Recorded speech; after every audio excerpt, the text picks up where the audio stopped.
a donde quiera que vayas y donde quiera que estés. Como familia estamos conectados. Y hoy, más que ayer, nos conectamos para estudiar juntos la Biblia, como familia de Centro Bíblico El Camino.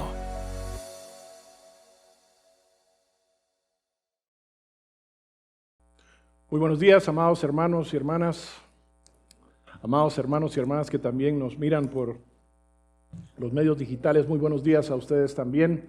Quiero empezar esta mañana, mis amados hermanos y hermanas, con un anuncio. Y el anuncio es con respecto a este librito que se llama El principio de la pureza, la protección de Dios para los caminos de la vida, por el pastor y autor Randy Alcorn. Ya tiene ciertos años de haber salido este librito, pero en preparación del mensaje del día de hoy, nuevamente tuve la oportunidad de leerlo y quiero decirles de que sigue siendo una joya.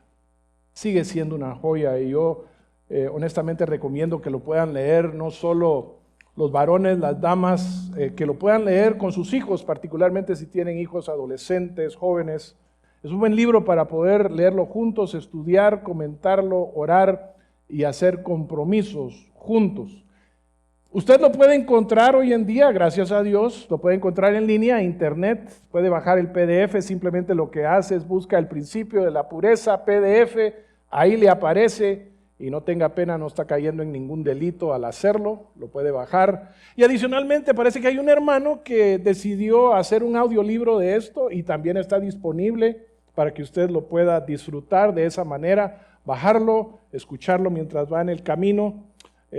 Durante la semana, cuando le toca salir a trabajar, hice el esfuerzo, queridos hermanos, de encontrar copias de estos libros, porque sé que algunos de nosotros todavía somos de la vieja escuela y tenemos que tocarlo, ¿verdad?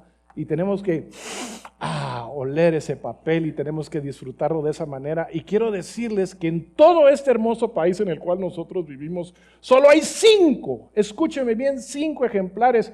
Y usted se preguntará, ¿y quién los tiene? Pues los tiene la hermana Priscila Herrera de Macas, que está allá atrás, por 50 quetzales cada uno. Hay uno en tapa dura y hay 4 en tapa suave. Ella los tiene, no se vayan a levantar todos al mismo tiempo, ¿verdad? Pero al final del servicio lo que puede hacer es acercarse a ella y obtenerlo de ella. Verdaderamente es un recurso muy importante, muy estratégico cuando se trata acerca de la pureza de nosotros, los hijos de Dios. Muy bien, nos encontramos estudiando la primera carta del apóstol Pablo a la iglesia en Tesaloniki, como le dicen hoy en día, que está en el norte de la actual Grecia. El capítulo 4 y versículo 1, los primeros vocablos, si ustedes lo buscan en la versión que nos fue leída, dice, por lo demás. Y esta es la forma en la cual el apóstol Pablo le está indicando a los lectores, a los que están escuchando su carta, de que va a entrar a una nueva sección en esta epístola que les ha escrito. En los primeros 3 capítulos nosotros encontramos la convicción del apóstol Pablo al venir y compartir con esta iglesia cómo es que ellos se identifican como una congregación que está firme en la esperanza del evangelio, que enfrenta la persecución y el sufrimiento aferrándose a la palabra de Dios, que sigue el ejemplo de Jesús y que ora los unos por los otros. ¿Cómo debieran de ser ellos? El apóstol Pablo utiliza su propio testimonio como un ejemplo, como algo digno de imitación. Lo hace por su integridad, por su humildad, por su preocupación y compromiso hacia el prójimo, particularmente al compartir con él el evangelio. Pero el apóstol Pablo no se queda ahí. En esta segunda sección él entiende que hay ciertos temas que él tiene que tratar específicamente. Guiado por el Espíritu Santo, él lo que hace es, se enfoca de 4:1 en adelante en la ética sexual del creyente y la congregación a la que pertenece. Habla acerca de cómo debe ser el amor al prójimo atiende la preocupación que las personas tienen sobre, la vida y la muerte. ¿Qué pasa? ¿Cómo debemos nosotros de ver esto cuando somos seguidores de Jesús? Adicionalmente a eso, exhorta a que la iglesia se pueda mantener sana, saludable, vigorosa. Y luego, al final, como un broche especial, por decirlo así, da la clave de cómo esto puede ser posible. Así que esta mañana lo que nosotros vamos a hacer es, vamos a atender este primer tema. ¿Cuál debe ser la ética sexual del creyente y de su congregación?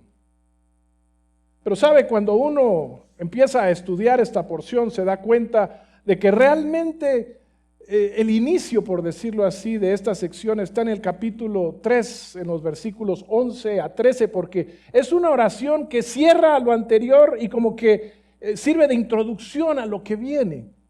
Si nosotros vamos nuevamente a 1 Tesalonicenses capítulo 3, versículos 11 al 13, dice: ahora pues, y el apóstol Pablo está escribiendo mientras ora, que el mismo Dios y Padre nuestro y Jesús nuestro Señor dirijan nuestro camino a ustedes. Que el Señor los haga crecer y abundar en amor unos para con otros y para con todos, como también nosotros lo hacemos para con ustedes, a fin de que Él afirme sus corazones, escuche bien, irreprensibles en santidad delante de nuestro Dios y Padre, en la venida de nuestro Señor Jesús con todos sus santos. El corazón de Pablo es para ¿quiénes? Es para los corazones de los tesalonicenses. Y dice: yo quiero que sus corazones sean irreprensibles en la santidad delante de nuestro Dios y Padre. Hay una carga muy fuerte en el corazón de él por ser perfectos delante de Dios. Que esta santidad, estar apartados para Él, pueda ser una realidad, para que cuando Jesús regrese nos encuentre bajo esa expectativa que Él tiene al regresar por nosotros. Él lo que hace entonces es, entra y amplía su explicación, apuntando a este primer tema, la inmoralidad sexual. Ahora, nosotros nos podemos preguntar, y es una pregunta válida, ¿por qué es que el apóstol Pablo pone esto de primero?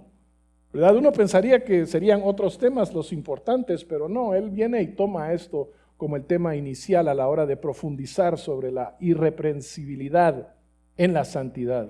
Bueno, varios historiadores romanos del primer siglo antes de Cristo y del primer siglo después de Cristo nos exhiben de que el imperio romano se caracterizaba por la inmoralidad sexual. Era algo realmente ordinario lo que sucedía en la sociedad de aquel tiempo y en las sociedades que estaban bajo el dominio de la mano romana. Por ejemplo, el divorcio. El divorcio era algo muy fácil de obtener, tanto por el hombre como por la mujer en aquellos días. ¿Y sabía usted que si una esposa tenía una cantidad significativa de dinero, era una mujer rica, ella se podía divorciar muy fácilmente y sencillamente declaraba el divorcio, se llevaba su fortuna y dejaba a su esposo en la más triste pobreza? Algunas de ustedes pensarán, pues no está tan mal, ¿verdad? Pero, indican los historiadores que eso lo que hizo fue dar paso a una creciente degradación sexual y adulterio. Otros historiadores lo que mencionan es de que había una grave decadencia moral en la familia y particularmente en los hijos. Y según sus escritos, en aquella era de depravación, los hijos en su juventud no obedecían a sus padres. Vivían promiscuamente, dice, y dilapidaban el dinero en prostitutas y vino. Estamos nosotros hablando de una carta que es enviada a lo que es la hoy conocida Grecia. Los griegos, quiero decirles, no estaban muy lejos de lo mismo. La gran mayoría vivía bajo las palabras del célebre filósofo ateniense Demóstenes, a quien se le acuña la siguiente frase: tenemos cortesanas, escribió él, hoy en día lo entenderíamos como prostitutas para el placer, concubinas, amantes, para nuestras necesidades cotidianas, y esposas para que nos den hijos legítimos y sean las guardianas fieles de nuestra casa. ¿Qué tal? Uno pensaría entonces que en caso de los judíos las cosas serían un poco distintas. Pero no, ¿saben qué? Los matrimonios se podían romper y se rompían cuando un hombre repudiaba a su mujer porque encontraba alguna cosa indecente en ella. Y habían dos escuelas de pensamiento con respecto a esto. La escuela de Shammai, un erudito que él decía, no, lo indecente aquí que se menciona en la palabra tiene que ver con el adulterio o la mala conducta sexual. Pero habían seguidores de otro erudito que se llamaba Hillel, que creían que esta frase podía incluir cualquier cosa. Por ejemplo, la mujer cocinó mal, no le puso suficiente sal, no limpió bien la casa, no atendió bien los hijos. Era una mujer algo gritona. ¿Y cómo se podía demostrar que era gritona? Porque sus palabras se podían escuchar a la vecindad. Y entonces lo que podían hacer estos hombres era simplemente declarar a esta mujer como repudiada, darle carta de divorcio y el matrimonio quedaba anulado. Viendo todo esto y entendiendo lo que se vivió en aquel tiempo, el historiador Edward Gibbon, en su tratado sobre la decadencia y la caída del Imperio Romano, él presenta como una de las principales razones de esta decadencia y caída el divorcio y el consecuente debilitamiento de la santidad del hogar, que es la base de la sociedad. Él decía, a esto hay que añadirle esa absurda popularidad que había en aquel tiempo de la búsqueda del placer y también el deterioro de la religión, que la fe se había tornado en forma, decía él, perdiendo su capacidad de afectar la realidad de la sociedad, llegando a ser impotente en guiarla hacia una moralidad saludable. Y esto, quiero decirles, es escrito por un hombre que no era creyente y que por la iglesia y la fe cristiana tenía un cierto desprecio. Así que cuando nosotros entendemos un poco este contexto, es que nosotros entendemos por qué para Pablo era importante estos corazones irreprensibles en santidad delante de nuestro Dios. Porque nuestro Dios, no sé si usted lo ha pensado, pero siempre ha sido muy tajante con respecto a la inmoralidad sexual. Recordémonos lo que él dice allá en 1 Corintios 6, del 12 en adelante: todo me es lícito, pero no todo es de provecho.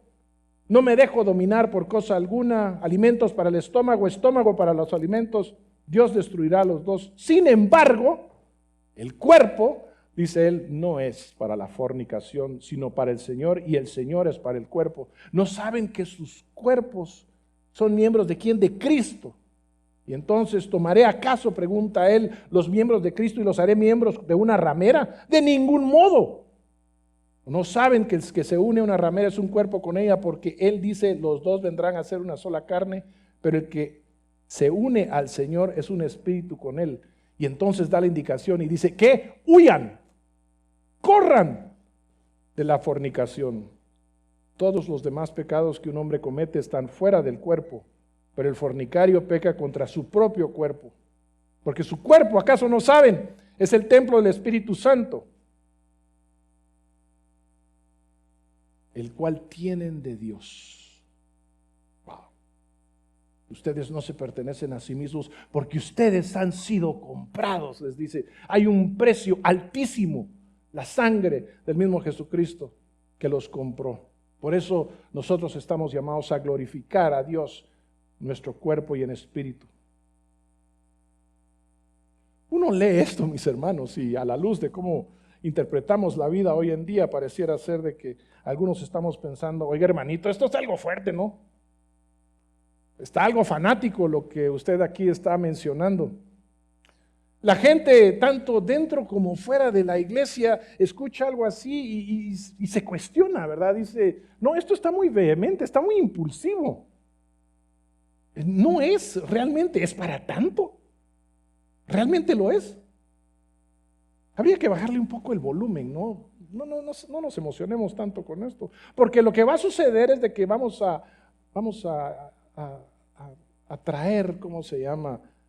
Temor a la gente, y entonces nos vamos a quedar sin público con el cual compartir el evangelio.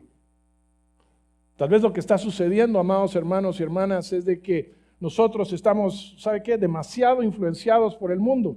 Hemos perdido la capacidad de encontrar, ¿sabe qué?, repugnante y censurable este estado de sensualidad inmediata y gratificación sexual en la cual nosotros vivimos. Estamos adormecidos por este libertinaje. Ya no nos afecta ver escenas que son una abierta invitación al voyerismo, a la lujuria, al erotismo, que vienen acompañadas muchas veces de música que complementa de manera excepcional la imaginación con susurros incitantes, gemidos y lloriqueos suplicantes y letras que describen de una manera burda y obscena todo tipo de carnalidad. Y lo impresionante hoy en día, decirles, es que no importa cuál sea el medio, no importa cuál sea la aplicación, no importa cuál sea el día, no importa cuál sea la hora, si estás viendo un anuncio, un programa, qué dispositivo tienes, qué nivel de educación, cuál es tu nivel socioeconómico, eres hombre, mujer, eres profesional o no, estás en el gobierno, en la empresa privada, estás en lo laico, en lo religioso. No importa si estás laborando en un ministerio, estás en la iglesia, no importa si eres el conserje, la secretaria o el pastor o anciano pastor, es que no importa. La depravación, indecencia e inmoralidad están aquí a tu disposición, ¿sabes qué? 24/7. En todas sus formas, en todas las plataformas y para todos los gustos. Pareciera ser que Romanos 12:2 como que no tiene esa fuerza para nosotros estos días. No se adapten a este mundo, sino transfórmense mediante ¿qué? La renovación de su mente, para que puedan verificar cuál es la buena voluntad de Dios, agradable, aceptable, perfecta. Nos hemos acostumbrado, ¿no?, a vivir en esa zozobra, a estar nosotros así en medio de esta inmundicia. Y tenemos nuestra propia versión de Romanos 12:2 que dice, veamos qué tanto nos conviene adaptarnos o no a este mundo. Especulemos qué tanto debemos transformarnos mediante la renovación de nuestra mente. Tal vez podemos encontrar un término medio entre la voluntad de Dios y la voluntad nuestra, obteniendo así lo que es bueno y aceptable y también lo sensualmente estimulante y sexualmente placentero. Pero Dios, en su inmenso amor y misericordia, dice, hasta aquí, basta, hasta aquí llegamos. Si estás cansado del asedio de la inmoralidad sexual, quieres renovar tu mente, tener un corazón irreprensible en la santidad delante de nuestro Dios y Padre, verificar cuál es la buena voluntad de Dios, perfecta, agradable para nosotros. El apóstol Pablo lo que hace es presenta 4 principios y va construyendo uno encima del otro. El primero tiene que ver con nuestro entendimiento. ¿Cuál es nuestra razón de ser? Y en el versículo 1 nosotros lo encontramos, nuestra razón de ser, escucha bien, es ser agradable a Él. Ser agradable a Dios. Versículo 1 de Tesalonicenses, 1 Tesalonicenses 4 dice, por lo demás, hermanos, les rogamos, les exhortamos en el Señor Jesús, que tal como han recibido de nosotros instrucciones acerca de la manera que deben que andar y agradar a Dios, como de hecho ya andan, así abunden en ello más y más. Nuestra razón de ser es agradar a Dios. Y quiero decirles una cosa, he ahí un concepto para el cual este mundo verdaderamente no tiene equivalente alguno. Suena, yo lo digo y de veras uno se lo presenta a alguien que está afuera de esta burbuja en la cual nosotros vivimos y nos preguntan, ¿cuál es el propósito en tu vida? Ser agradable a Dios, y ellos se le quedan viendo a uno y dice, esta persona verdaderamente hasta cursi suena. Porque ahora nosotros somos posmodernos. Y en esta vida posmoderna en la cual nosotros vivimos, cuando le decimos a alguien que el objetivo de nuestra vida, nuestra razón de existir es agradar a Dios, lo que se les viene a ellos a la mente son estas tribus primitivas que están llevando sacrificios al cono de un volcán, ¿no es cierto? O tal vez piensan en Zeus, ¿verdad? Y las imágenes que nosotros tenemos de este Dios de la mitología griega que está sentado en el Olimpo y está viendo ahí a la humanidad y cómo es que la humanidad va a venir y rendirle culto a Él. Otros están pensando de una manera más intelectual y dicen, bueno, lo que pasa es de que nosotros ya pasamos por la ilustración, la era de la racionalidad y la lógica, del individualismo. Y hemos avanzado de que nos encontramos en un momento de la posverdad donde cada uno de nosotros tiene su propia verdad. Así que tú tienes tu verdad y te felicito por eso, pero yo tengo mi verdad y me felicito por eso. Estos absolutos intelectuales con los cuales tú quieres vivir son cosa de antaño, es el pasado. ¿Tú quieres existir para agradar a Dios? Muy bien. Yo voy a existir para agradarme a mí mismo. Así que mientras lo tuyo y lo mío no se crucen, no hay un solo problema. Pero ¿sabe qué? Sí hay un problema. Porque el problema es de que nosotros sí vivimos en un mundo de relativismos. Perdón, nosotros no vivimos en un mundo de relativismos. No vivimos en un mundo de relativismos. Piénsalo, piensa conmigo. Sencillamente la declaración de que ahora vivimos en un mundo donde cada uno tiene su verdad, dime si no es un postulado absoluto. Para la persona tiene que ser un postulado absoluto, porque si no, no sería la verdad. No habría otra forma que fuera la verdad. Entonces, pues lógicamente este argumento carece de fundamento. Tan fácil que se cae esto, ¿no es cierto? Las escrituras, ¿qué hacen? Nos invitan a nosotros a acercarnos y contemplar a ¿sabe quién? Al Padre de los absolutos. A escuchar al que se identificó ante los hombres como la verdad, y hemos de decir la verdad absoluta. El que se identifica como el que nos libró del dominio de las tinieblas, el que nos dio redención, perdón de pecados, al que es la imagen del Dios invisible, al que es el primogénito de toda la creación, en quien fueron creadas todas las cosas, en quien todas las cosas permanecen, el que es la cabeza del cuerpo, que es la iglesia, el principio, el primogénito de los muertos, en el que habita toda la plenitud, el que reconcilió consigo todas las cosas, el que hizo paz entre nosotros y Dios. Este es el que nosotros queremos agradar.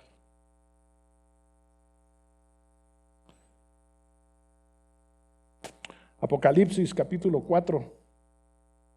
Donde habla acerca de la adoración celestial.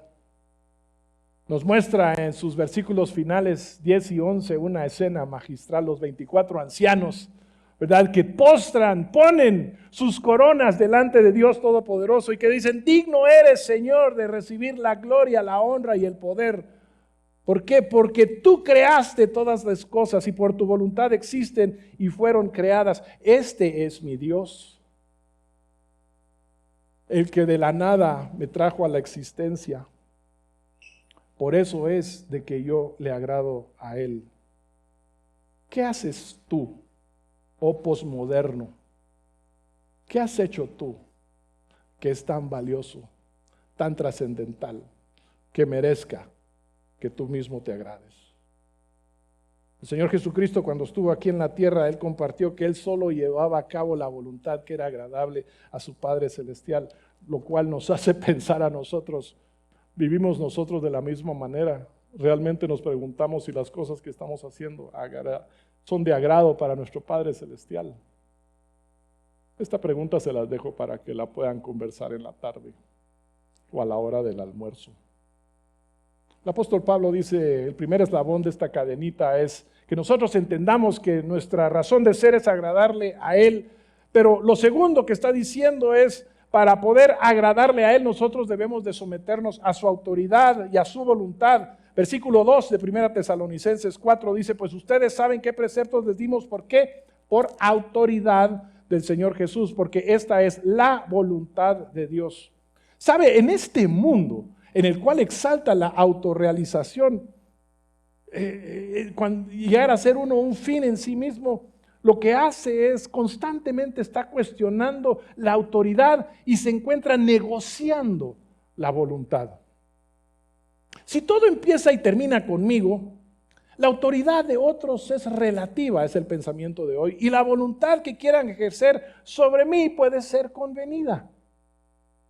Me someto al que me conviene y acordamos que me da él y que le doy yo. ¿Qué hace él y en consecuencia qué voy a hacer yo? De acuerdo a lo que nosotros pactemos. Y nosotros vemos esto continuamente en las esferas de lo laboral, lo comercial, pero muchas veces lo estamos viendo ahora en las esferas de lo matrimonial y hasta en la relación con los hijos. Pero con Dios, ¿sabe? Con Dios no puede ser así, ni va a ser así. Si Dios es Dios, y lo es, y entiendo que la razón por la cual Él me dio vida, me trajo a la existencia, es para agradarle a Él, entonces tiene toda autoridad sobre mí. Y no tengo otra opción que cumplir la voluntad de Él. ¿Por qué este énfasis en esta relación de autoridad-voluntad? Porque muchos de nosotros nos acercamos a Dios tratando de conocer su voluntad sin querer someternos a su autoridad. No la queremos reconocer. Lo que hacemos es nos acercamos a Dios, pero nos acercamos a Dios a negociar. No nos acercamos a Dios para obedecer. ¿Y sabe qué? Con Dios vamos a perder. Nunca vamos a poder nosotros negociar. Así que nos enteramos de su voluntad y intentamos negociar sin éxito. ¿Y qué pasa? Nosotros terminamos frustrados, desorientados, desanimados, muchos de nosotros despotricando contra Dios y sus planes, cuando el origen de la condición en la cual nosotros nos encontramos es por culpa nuestra, de nuestro pecado y desobediencia. Si nosotros esperamos obtener el beneficio completo de vivir en la voluntad de Dios, honestamente nos tenemos que someter a su autoridad. Vivimos para agradarle a Él. Agradarle a Él significa estar bajo su autoridad, someternos a su voluntad. ¿Y cuál en el ámbito de la moralidad sexual es su voluntad? Es la santificación. La siguiente frase dentro de ese versículo 3, porque esta es la voluntad de Dios, que su santificación es un estado de separación para Dios. Cuando hablamos de santificación, de alguna manera nos lleva al Antiguo Testamento, allá en Éxodo capítulo 40, versículos 9 y 10, donde Moisés recibe la instrucción de consagrar al tabernáculo los utensilios que van a ser santos, en otras palabras, van a ser apartados exclusivamente para el servicio a Dios. No tendrán otro propósito que servir a Dios. Y de igual manera, todo creyente es apartado para servir a Dios cuando es nacido de Dios. 1 Corintios 1:30 dice, pero por obra suya están ustedes en Cristo Jesús, el cual se hizo para nosotros sabiduría de Dios, justificación, santificación y redención. Esta es una separación definitiva. Eternamente estamos apartados para Dios. Y es una parte intrínseca de nuestra salvación. Nuestra conexión con Cristo, como lo describe también Hebreos 10. Por su voluntad hemos sido santificados, mediante que la ofrenda del cuerpo de Jesucristo, ofrecida una vez para siempre. La santificación también tiene un aspecto práctico. Es el resultado de la obediencia, la palabra de Dios en la vida de cada uno de nosotros. La debemos de buscar y ejercitar fervientemente como seguidores de Cristo. El apóstol Pedro le recuerda en su primera carta a aquellos que están leyendo que así como aquel que los llamó es santo, así también dice, sean ustedes santos en qué, en toda manera de vivir. En toda manera de vivir. Vivimos para agradarle a Él. Nos sometemos a Él. Vivimos en santificación. Y esa santificación, ¿cómo es que se proyecta? Nos abstenemos de la inmoralidad sexual. Miren lo que dicen los versículos 3 y 5. Porque esta es la voluntad de Dios, ¿qué? Su santificación. Es decir, estoy diciendo, santificación. Y nosotros preguntamos, oye Pablo, ¿de qué estás hablando cuando hablas de santificación? Pues aquí te lo voy a decir, que se abstengan de inmoralidad sexual. Que cada uno de ustedes sepa cómo poseer su propio vaso en santificación y honor, no en pasión degradante como los gentiles que no conocen a Dios. Aquí el apóstol Pablo pasa directamente de la instrucción a la acción. ¿Cómo le hago? ¿Cómo avanzo? Vive en pureza, les está diciendo. ¿Sabe? En el original, esta palabra que se traduce como inmoralidad sexual es la palabra porneia, de donde se deriva la palabra pornografía. Es una palabra inclusiva, y esto lo que significa es que esta palabra engloba todo tipo de inmoralidad sexual. Cualquier tipo de relación sexual fuera de lo claramente establecido por Dios, hombre y mujer dados en matrimonio. Entonces, eso es lo que se entiende, fornicación, adulterio y cualquier otra depravación que se genera de ahí en adelante. Si usted está preguntando a cualquiera, créame, busquen la Biblia, las descripciones están ahí. Y lo que el apóstol Pablo está diciendo es, nosotros debemos de mantenernos alejados a una distancia, pero una distancia tan lejana de esta porneia que ni siquiera hay un aroma, hay un vestigio alguno de esto en nosotros. Por eso es que a la iglesia de Éfeso, él les escribe, les dice, pero que la inmoralidad y toda impureza o avaricia, ni siquiera se mencionen entre ustedes como corresponde a los santos. Pablo nos está diciendo, y estamos escuchando bien o no, no lo consideremos. No lo vayamos a entretener. ¿Sabe qué? No vayas a coquetear con esto. No busques placer en ello. No te acerques a explorarlo. Ni mucho menos lo vayas a integrar en tu quehacer diario. No lo hagas. Distánciate. Abstengámonos. Corramos. No sé si ustedes captan el sentido de urgencia con el cual nos escribe Pablo. Él nos está diciendo, ten mucho cuidado de este contacto con la porneia. Leyendo en Proverbios 6, capítulo 27, nos dice lo siguiente: ¿quién se echa fuego en el pecho sin que se queme su ropa? ¿Quién puede andar sobre brasas sin que se quemen sus pies? Pues tampoco puede clamar inocencia el que se acuesta con la mujer de su prójimo.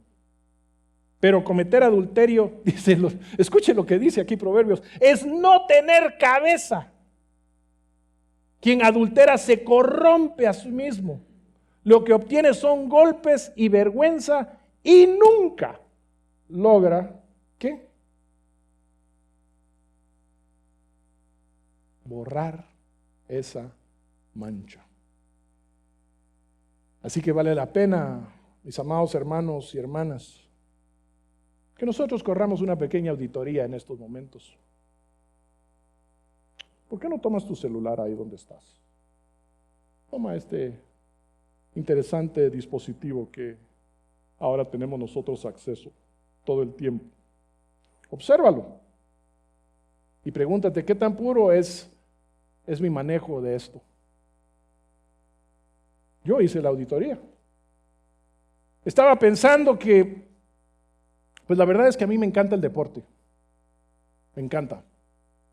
Y veo las noticias y adicionalmente, saben, yo no sé por qué a mí me llegan estas series de televisión de los detectives, ¿verdad? Porque esto de que se comete un crimen y llega la policía y quién es el culpable y no, yo siempre estoy esperando y yo llego a decir, creo que es esa persona, creo que es esa. Nos sentamos con mi esposa y decimos, ¿quién crees tú que es? Yo creo que es él, pero es él. No, yo creo que es aquel. Siempre es aquel que uno no cree, ¿verdad? El más templadito por ahí resulta que verdaderamente es un degenerado y asesino.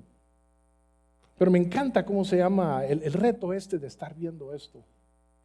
Pero debo de confesarles que en esta búsqueda de información deportiva, pues tengo la aplicación de marca.com aquí, como se llama, mi teléfono celular. Y son muy inteligentes estos señores que manejan este dispositivo, porque uno lo abre y en la parte superior, cuando uno está scrolleando, creo que es ahora la palabra que se utiliza, pues llega y da la información deportiva, pero uno empieza a scrollear, ¿verdad? Irse un poco más abajo y de repente empiezan a aparecer, ¿verdad?, estas fotos sugestivas y títulos que verdaderamente llaman a, pues, a poder ver más, y hablan acerca de temas sexuales de una manera muy abierta y presentan fotografías.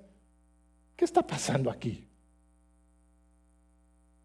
Algunas de estas series de televisión las miro por cable y ocasionalmente pues es un poco más avanzada la noche y uno está buscando, ¿verdad?, esta serie y se da cuenta que en el cable a partir de cierta hora, honestamente, lo que hay es pura pornografía.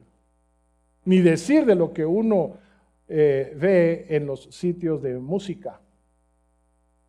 Es impresionante. Entonces, fui y hablé con mi esposa. Y le dije, mira, fíjate que hice esta auditoría aquí, que yo mismo estoy animando a los hermanos que hagan. Y encontré estas cosas. Necesito rendirte cuentas, estar al día contigo. Y necesito que seas tú la que me recuerde, ¿verdad?, dónde es que estoy, qué es lo que estoy viendo, y que tenga mucho cuidado. Y ¿sabes qué? Vamos a dejar de ver estas cosas a pesar de cierta hora y vamos a manejar, yo voy a manejar con mucho más cuidado la información deportiva a la cual tengo acceso, pero necesito que tú, en base a esta auditoría, también camines aquí conmigo.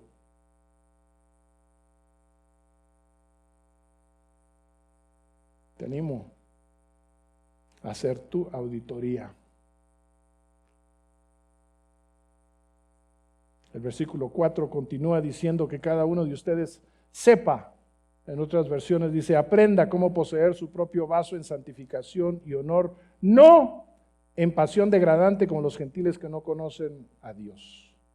Algunos comentaristas concluyen que el significado de propio vaso es propio cuerpo, y otros que se refiere al cuerpo, el cónyuge de la esposa en este caso. Pero pareciera ser que, ya que Pablo está escribiendo a cada uno de nosotros, ¿verdad? Ahí en el 4 al principio, cada uno de ustedes, dice él, a cada uno de nosotros, personas individuales, entonces la implicación es que cada uno de nosotros, cada uno de nuestros cuerpos, debe estar bajo el control del Espíritu Santo que mora en nosotros. La pureza sexual obviamente demanda no solo control de nuestra mente, sino también control de nuestro cuerpo en santificación y honor. Y aquí es donde tomo del pastor Randy Alcorn algo que él escribió. Dice, debemos aprender a controlar nuestro propio cuerpo, porque ese control no se produce de forma natural. De lo contrario, no habría que aprenderlo. Hacen falta adiestramiento y disciplina. Resistirse a las tentaciones es negarse de manera firme, valiente y obstinada a violar la ley de Dios. Es invocar repetidamente a Cristo para que nos dé la fortaleza necesaria para decirle no al mundo, el diablo y la carne, y sí a Dios. Es apoyarnos en lo sobrenatural de Cristo que habita en nosotros. Y el siguiente versículo, el 5, dice, a diferencia del control que nos da lo sobrenatural de Cristo, está el descontrol degradante de los que no conocen a Dios, que se dejan llevar por la pasión de la carne, la pasión de los ojos y la arrogancia de la vida. Los que dan rienda suelta a la lujuria y terminan, como hemos visto nosotros, avergonzados, quebrantados, no quemados, achicharrados terminan. Y como dice la palabra, la muerte es el fin de ellos. ¿Sabe? Uno verdaderamente no sabe cuánto lo aman a uno hasta que después de cierto tiempo uno se recuerda los consejos y las palabras que les dieron y uno se da cuenta que cuando hablaron con uno lo hicieron en amor. Estaba conversando con nuestro hermano David Ruiz recientemente y recordábamos al pastor Benjamín Páez. Benjamín, pastor venezolano que nosotros conocimos cuando estábamos en Comibam, allá en San Juan, Puerto Rico, un hombre ya mayor. Él, cada vez que nos decía, nos recordaba, Mira, Huguito, mira, David, no te olvides, la vida y el ministerio son one shot. Y lo decía él en inglés. ¿Por qué? Yo qué sé. Pero simplemente así es como él lo describía. Él decía, es one shot, es una oportunidad. Y luego él procedía a darnos a nosotros el ejemplo de lo que esto significaba. Me recuerdo cómo hablaba de un pastor que salió huyendo con su secretaria, quisieron ser misioneros. One shot, baby. No. Hablaba acerca de el dirigente de un ministerio muy prominente en América Latina. Nuevamente, parece que esto de las secretarias es un mal bastante fuerte. Quisieron regresar. Nope. One shot. Y daba ejemplo tras ejemplo tras ejemplo. Y decir, ¿puede el Señor perdonar? Por supuesto. ¿Puede restituir? Claro. ¿Puede restaurar la relación? Claro que puede. Pero ¿se puede regresar a como se estaba antes? Por supuesto que no. Por supuesto que no. Porque son las consecuencias. Este pecado en particular tiene consecuencias muy serias. El pastor Benjamín lo que hacía es nos hablaba acerca de esto y ahora entendemos nosotros. Me recuerdo de Benjamín y me recuerdo cuándo es que él me decía esto. Me recuerdo que me lo decía en la intimidad de estar juntos y se preocupaba por mí porque me miraba patojo, ¿verdad? Y decía,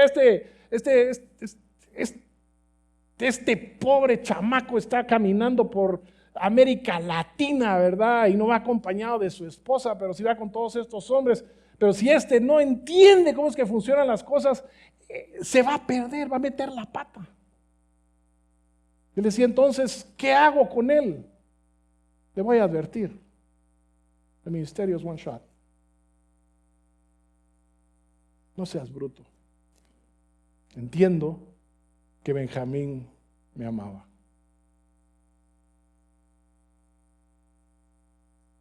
Nuestra razón de ser es agradarle a Él, someternos a su autoridad, a su voluntad, vivir ese proceso de santificación, abstenernos de la inmoralidad sexual, lejos del pecado, controlando nuestro cuerpo, resistiendo las tentaciones, invocando a Cristo, apoyándonos en el Espíritu Santo. Pero sabe, el apóstol Pablo ama tanto a los tesalonicenses y nos ama tanto a nosotros que él no termina ahí, sino que él tiene todavía una advertencia contundente para nosotros y para los tesalonicenses de parte de Dios. Mire lo que dicen los versículos 6 al 8. Que nadie peque ni defraude a su hermano en este asunto, porque el Señor es el vengador de todas estas cosas, como también antes les dijimos y advertimos solemnemente, porque Dios no nos ha llamado a impureza, sino a santificación. Por tanto, el que rechaza esto no rechaza a un hombre, sino al Dios que les da a ustedes su Espíritu Santo.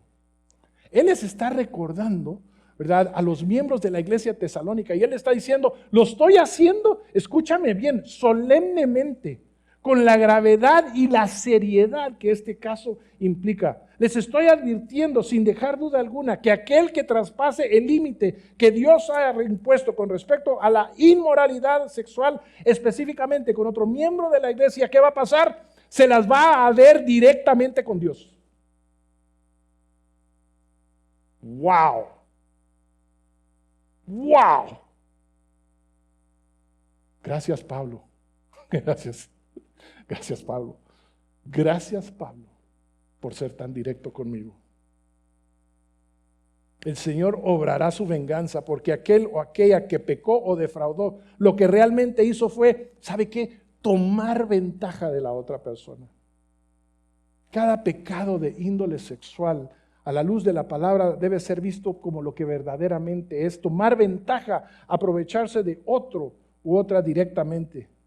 Cuando tú te acuestas con alguien que no es tu cónyuge, no solo has pecado contra Dios, no solo le has hecho daño a tu cuerpo, que es el templo del Espíritu Santo, has defraudado a la otra persona y defraudado a su cónyuge o futuro cónyuge.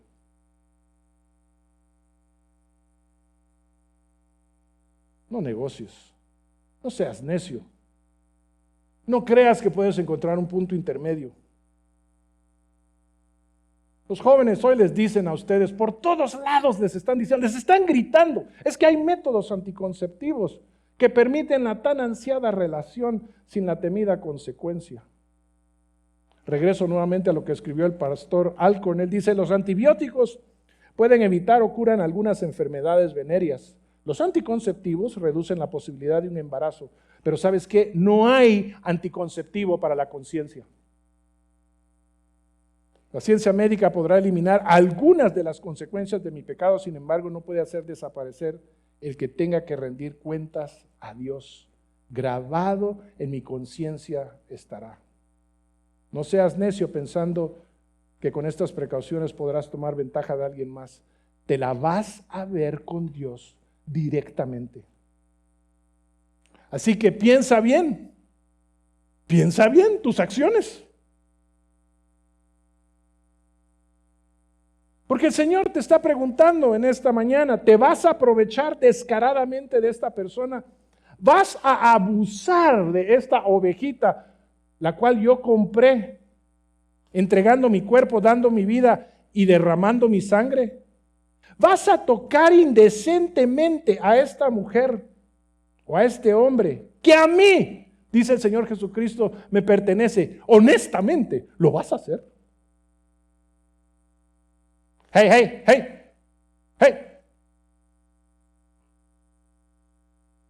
¿Cómo estás viendo a esta hermanita aquí en la iglesia? ¿Qué se te está pasando por la mente? Porque te miro que la estás observando con mucho detenimiento. Cuidado, dice el Señor Jesús, porque esta es ovejita, mi ovejita de mi redil. En segunda instancia, la razón por la cual el Señor se presenta como vengador de esta inmoralidad sexual es porque actuar de esta manera lo que hace es rechazar ese llamado a la santidad. Lo que uno está haciendo realmente, si uno se pone a pensar en esto, es que uno está desacreditando el carácter de Dios, porque Dios dice que nosotros debemos ser santos porque Él es santo. Y cuando nosotros lo que hacemos es rechazamos ese llamado a la santidad y actuamos con impureza, estamos menospreciando el regalo que el Señor nos dio a través del sacrificio de Jesucristo en la cruz.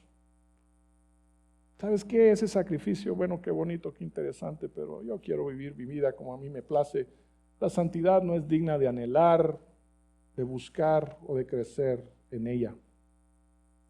Y finalmente, el Señor es vengador de todas estas cosas porque el que rechaza la santificación y prefiere la inmoralidad sexual declara su repudio ¿a qué? Al poder de Dios en la persona del Espíritu Santo. Lo que está diciendo es, ¿sabes qué, Dios? El poder del Espíritu Santo no me digas, no es suficiente para llegar a la santidad y tener la capacidad de vencer las tentaciones. ¿Sabes qué, Dios? Eres un mentiroso. Eso es lo que sucede cuando tú actúas de esta manera.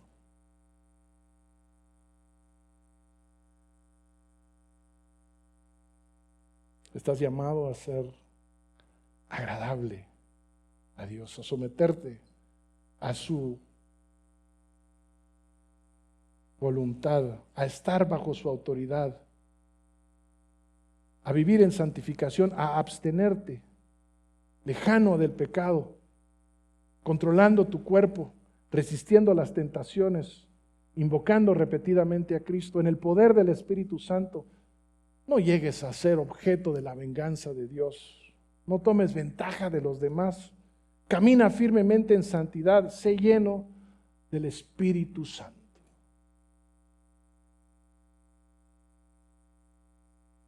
No sé cuántos o cuántas en esta mañana sienten que se están ahogando en las aguas de la impureza sexual. Y puede ser que algunos de nosotros no estemos con el agua al cuello. Puede ser que algunos de nosotros simplemente nos estemos acercando a este tarrón de miel. Le estemos poniendo ahí el dedito para ver si tiene buen sabor y si es dulce. La palabra de Dios dice, esto se va a tornar amargo como no te imaginas. Algunos tal vez nos estamos acercando y estamos poniendo los piecitos, ¿verdad?, en el agua para ver la temperatura y si nos va a gustar nadar en ella. El Señor Jesucristo dice, no, por ahí no va la cosa. Estás advertido. Sal de ese lugar en el cual te encuentras. Yo te estoy lanzando en esta mañana un salvavidas, que es mi palabra, para que te aferres a este salvavidas con toda tu fuerza. Porque sabes una cosa, te lo voy a decir claramente, es cuestión de vida o muerte, así de sencillo. Súbete, vete, dice, súbete a la barca de la santidad, que con el poder del Espíritu Santo vas a navegar, garantizadamente, vas a navegar en contra de la corriente y vas a llegar a puerto seguro. Tendrás el carácter de mi Hijo Jesús. Vamos a orar.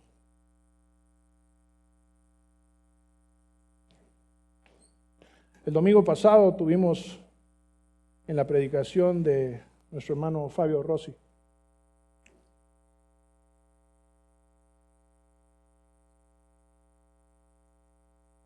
una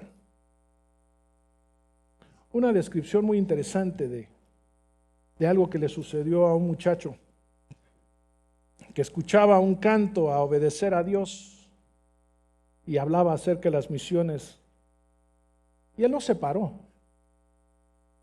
Y el que estaba a la par de él le preguntó, ¿y tú por qué no te paras?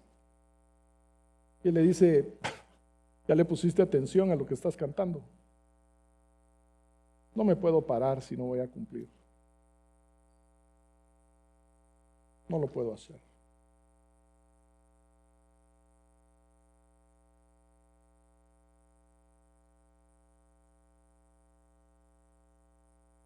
En Juan capítulo 8 hay una escena que me conmueve hasta lo más profundo, porque estos fariseos y todos los de la ley agarran a una mujer en adulterio, arrastrando la llevan a la presencia de Jesús y le dicen, nuestra ley indica que nosotros debemos de apedrearla, ¿qué hacemos con ella?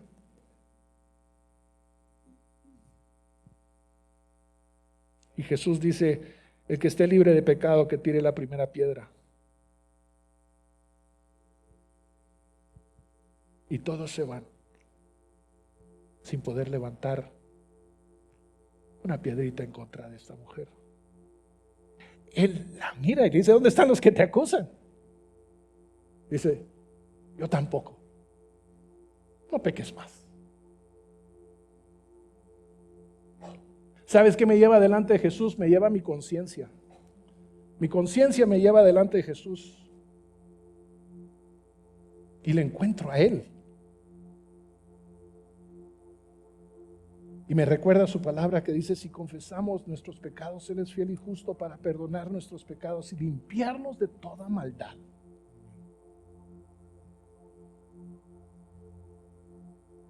Y encuentro a Jesús que me dice, no peques. Ve en paz. ¿Tú quieres ir en paz hoy? Ponte de pie.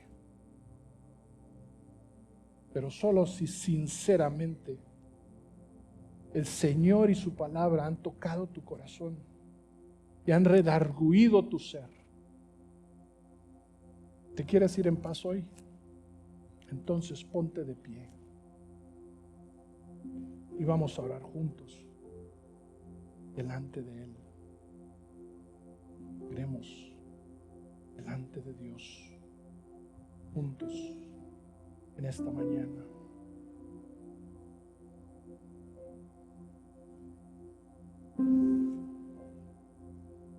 Amado Padre, amado Padre,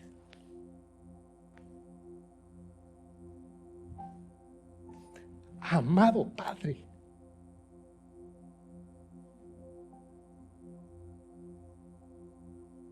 quiero agradarte.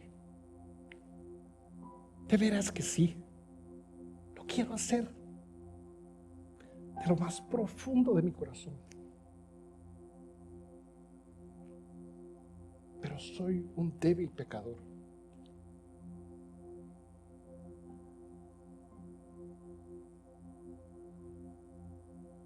Y te doy gracias que me has visto en mi debilidad y mi pobreza y mi angustia y mi pecado. Y siendo merecedor de estas piedras, Señor, que me han de destruir. Señor, yo vengo y confieso que he estado mucho más cerca, Señor, de la inmoralidad, de la pornea, de lo que yo inclusive he querido reconocer. Hoy, Señor, te pido perdón. De lo profundo de mi corazón te pido perdón. Y te doy gracias. Te doy gracias porque tu palabra dice, y yo lo creo, que tú eres fiel y justo, que tú me perdonas, me limpias de toda maldad. Señor, me someto a tu autoridad, quiero hacer tu voluntad. Oh sí, Dios, hacer tu voluntad, ser motivo de sonrisa tuya, Señor. Oh sí.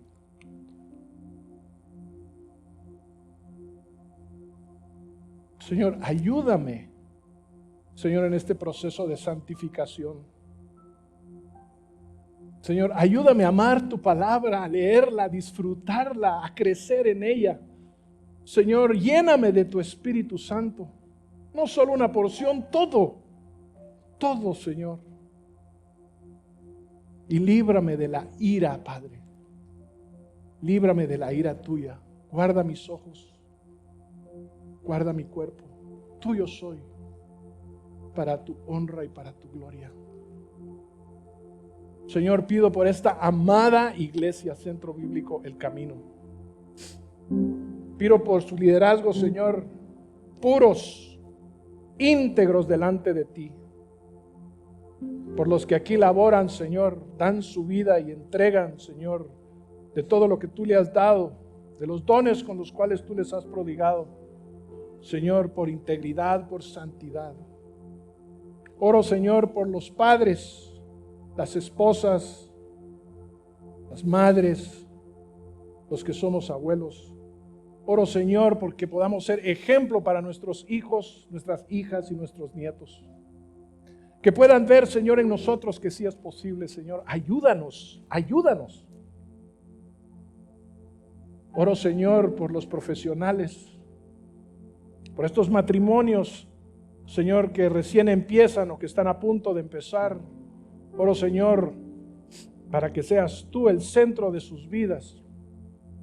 Que puedan entender, Padre Santo, de que sí es importante el poder tener un hogar, la profesión, Señor, todas estas cosas que de alguna manera nosotros anhelamos, pero lo primordial, lo trascendente, Señor, es que puedan ser un ejemplo de que la santidad funciona, de que la santidad es real.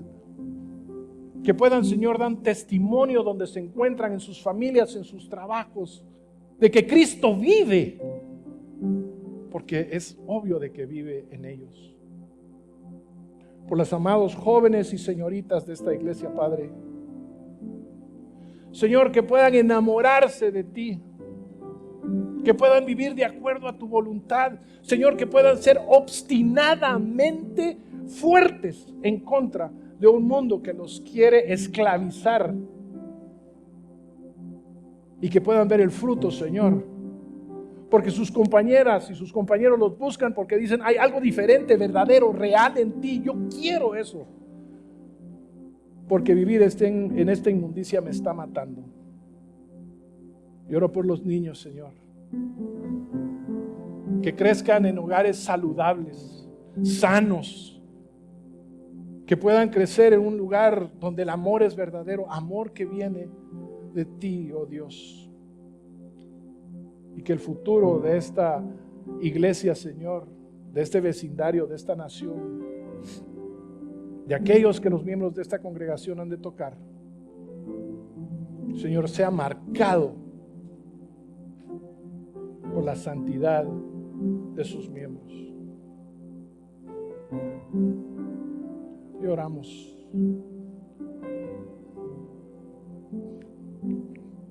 ¿Es que acaso hay nombre más precioso que Jesús?